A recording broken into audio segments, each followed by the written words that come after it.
Hello guys, नमस्कार। कैसे हैं आप सब? आप सभी बहुत अच्छे होंगे। तो आइए आज हम नया इकाई शुरू करेंगे। इकाई 5 है राष्ट्रीय आय तथा संबंधित समुच्चय। तो मैं इकाई 1, 2, 3 और 4 इकाई 4 तक का वीडियो बनाकर अपलोड कर चुका हूं, जो विशेष रूप से कठिन अवधारणाओं पर ही आधारित है कि पाठ को पढ़ाने में या पढ़ने में जो परेशानियां आती है उसी को लेकर के मैं वीडियो बनाया हूं। तो आइए हम नया इकाई शुरू करते हैं। इकाई 5 राष्ट्रीय आय तथा संबंधित समुच्चय, national income and aggregates related. तो देखिए, इस पाठ को पढ़ते समय एक विद्यार्थी को या पढ़ाते समय, अध्यापन करते समय शिक्षकों को जो परेशानियाँ आती है उसको पहले हम देखते हैं, फिर उसके बाद पाठ का उद्देश्य, फिर अधिगम के प्रतिफल। तो देखिए, अवधारणा संबंधी कठिनाई में क्या क्या है।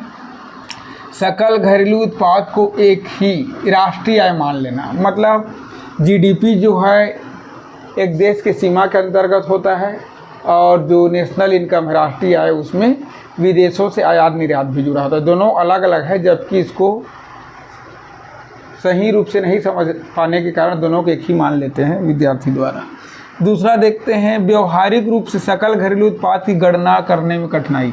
सकल घरेलू उत्पाद देखिए, हम थोड़ा सा इस सीमा के अंदर जो होगा वो जीडीपी है, सकल घरेलू उत्पाद इसके अंदर, और जो बाहर से होगा आयात निर्यात भी, तो ये राष्ट्रीय आय में हो जाता है। आयात के लिए जो पैसा देते हैं उसको घटाते हैं, वस्तु निर्यात करते हैं जो पैसा मिलता है उसको जोड़ते हैं। तो जो देश की सीमा के अंतर्गत किया जाता है उसको ग्रॉस डोमेस्टिक प्रोडक्ट कहते हैं, सकल घरेलू उत्पाद, और जो बाहर से भी होता है वो नेशनल इनकम कहते हैं। तो देखिए, दूसरा व्यवहारिक रूप से सकल घरेलू उत्पाद की गणना करने में कठिनाई हो गया। और तीसरा है सकल घरेलू उत्पाद के विभिन्न प्रकारों की आंकिक गणना करने में कठिनाई। तो इसको भी हम आगे आंकिक रूप से, अंकों के रूप में मैं बताऊंगा इस वीडियो में। तो अब देखते हैं पाठ का उद्देश्य क्या है, इस पाठ का पढ़ने का उद्देश्य क्या है। तो छात्रों में उच्च स्तरीय चिंतन कौशल एवं सकल घरेलू उत्पाद के व्यवहारिक आकलन करने की दक्षता का विकास करना है। दूसरा उद्देश्य है अनुप्रायोगिक प्रश्न करने की दक्षता का विकास। तीसरा है अर्थव्यवस्था में घरेलू उत्पाद के महत्व को रेखांकित करना। अब इस पाठ को पढ़ने के बाद बच्चे क्या क्या सीखेंगे। तो छात्र उच्च स्तरीय चिंतन एवं सकल घरेलू उत्पाद के व्यवहारिक आकलन करता है, अर्थात सीख जाता है। इतना दक्षता हमको बच्चों में लाना ही है, या विद्यार्थी वीडियो को देख रहे हैं तो उतना दक्षता उसमें आना ही चाहिए।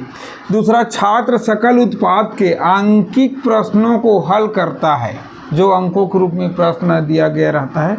छात्र अर्थव्यवस्था में घरेलू उत्पाद के महत्व को समझता है। छात्र किसी भी क्षेत्र की जीडीपी की गणना करता है। जीडीपी ग्रॉस डोमेस्टिक प्रोडक्ट, सकल घरेलू उत्पाद। तो देखिए, शिक्षण बिंदु है हमारा अभी का, सकल घरेलू उत्पाद की अवधारणा, घरेलू उत्पाद के विभिन्न प्रकार। सकल घरेलू उत्पाद की अवधारणा और घरेलू उत्पाद के विभिन्न प्रकार के बारे में हम चर्चा करेंगे। अर्थव्यवस्था में किया जाने वाला छोटे से छोटे एवं बड़े से बड़ा कार्य, घरेलू उत्पादन कार्य, घरेलू उत्पाद से जुड़ा हुआ होता है। मतलब एक देश की सीमा में छोटे से छोटे एवं बड़े से बड़ा जो भी कार्य किया जा रहा है, आर्थिक कार्य, वो सभी सकल घरेलू उत्पाद में जुड़ा हुआ, घरेलू उत्पाद से जुड़ा हुआ होता है। अब देखते हैं सकल घरेलू उत्पाद, जिसको जीडीपी कहते हैं, ग्रॉस डोमेस्टिक प्रोडक्ट। जीडीपी क्या है समझिए। एक लेखा वर्ष में देश की घरेलू सीमा में उत्पादित समस्त अंतिम वस्तु एवं सेवा के मूल्यों का योग सकल घरेलू उत्पाद कहलाता है। क्या क्या है? एक लेखा वर्ष में देश की घरेलू सीमा, मतलब देश के बॉर्डर के अंदर, देश की सीमा के अंदर में उत्पादित समस्त अंतिम वस्तु एवं सेवा के मूल्यों का योग सकल घरेलू उत्पाद कहलाता है। अब देखेंगे हम सकल घरेलू उत्पाद के गणना के प्रकार। इसके लिए हम तालिका बना लिए हैं, पहला प्रकार, दूसरा परिभाषा और तीसरा सूत्र। 60 में देखिए प्रकार, पहला बाजार कीमत पर सकल घरेलू उत्पाद, जिसको इंग्लिश में जीडीपी मार्केट प्राइस बोलते हैं, GDP MP, gross domestic product market price पर। तो ये क्या चीज़ है, इसका परिभाषा देख लीजिए। एक लेखा वर्ष में देश की सीमा में उत्पादित अंतिम समस्त वस्तु एवं सेवा के बाजार मूल्य का योग है।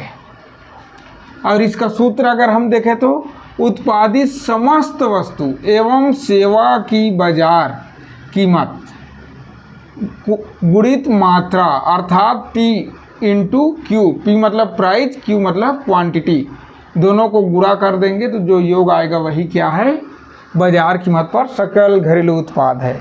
दूसरा हम देखते हैं साधन लागत पर सकल घरेलू उत्पाद, जीडीपी एफसी मतलब gross domestic product factor cost पर, साधन लागत पर।